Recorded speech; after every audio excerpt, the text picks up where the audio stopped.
Night 2 மணிக்கு சாராயம் குடிச்சதுனால வயிறு வலிக்குது, குடல் பெரட்டுது, தலையை பெரட்டுது. என்ன சொல்றேன்னு தெரியல. கண்ணு கேட்கல, காது கேட்கலன்னு சொன்னிச்சு. கொஞ்ச நாள் செத்துட்டேன்னு சொன்னாங்க. சாராயம் குடிச்சுதான் மற்றபடி எதுவுமே இல்லை. சாராயம் குடிச்சுதான் 24 மணி நேரமும் சாராயம். அதில் என்ன கலந்தாங்களோ என்ன பண்ணாங்களோ தெரியல. என் புருஷனுக்கு வேறு எந்த இதுவுமே கிடையாது. 2 மணிக்குலேருந்து வயிற்று பெரட்டுது, கொலையை பெரட்டுது, கண்ணு வலிக்குது. கண்ணே எனக்கு தெரியல, காதே அப்படின்னு தான் சொல்லி கடைசியில் பார்த்தா நாங்கள் நல்லா தான் இருக்குதுன்னு நினைச்சோம். அது சஞ்சீவ் ஹாஸ்பிட்டல் கொண்டு போனோடனே அவர் எப்பயே இறந்துட்டாருன்னு சாராயம் குடிச்சு என்ன மாதிரி யாருக்குமே இது மாதிரி ஆகக்கூடாது. எந்த பொண்ணும் பாதிக்கப்படக்கூடாது.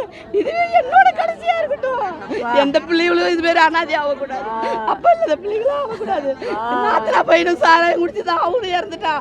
அரியா பிள்ளைங்க அதுங்க 2 குழந்தைங்க இருக்குது. ஐயோ அது 2 பேர் இவங்க மட்டும் இல்லை, இன்னும் 2 பேர் வேற காரணவர்கள் செத்துட்டாங்க. இனிமேல் சாமி சாராயம் விற்க கூடாது. சாராயத்தால எந்த குடும்பம் பாதிக்கப்படக்கூடாது. ஐயோ சாமி ஏதாவது ஒரு நல்லது செய்யுங்க. எங்களை மாரி யாரும் இந்த மாதிரி ஆகக்கூடாதுங்க. எல்லா குடும்பத்தையும் நீங்க தாங்க பாதுகாக்கணும் சாமி.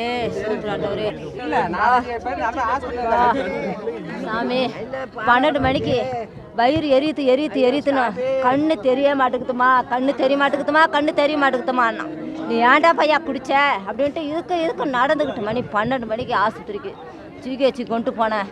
என்னடா குடிச்சேன்னா சாராயம் தாம்மா குடித்தேன். வயிற்றை பெரட்டுது, கண்ணு தெரிய மாட்டேங்குது. வேணப்பா அங்கே தூக்கிட்டு போனவொடனே அங்கே போதையாக்குறான். ஒன்றும் பார்க்க முடியாதுமா, நாங்கள் இங்கெல்லாம் பார்க்க மாட்டோம், நீங்கள் கூட்டு கொண்டு போங்க அப்படின்ட்டாங்க. ஜிக்கு அங்கே போனோடனே நான் திருப்பி அங்கேருந்து வந்து சரி தண்ணியாச்சும் ஊற்றி தெளித்து மூஞ்செல்லாம் கழுவி விட்டா கண்ணுக்குள்ளே யார் குத்திச்சு. அப்புறம் பயந்துக்கிட்டு திருப்பி பசங்கள்லாம் ஏற்றுக்கிட்டு அப்படி போகிறேன். இந்த சாராய கடை ஒழிக்கணும் சாமி, நீங்கள் தான் எங்களுக்கு தீர்ப்பு சொல்லணும்.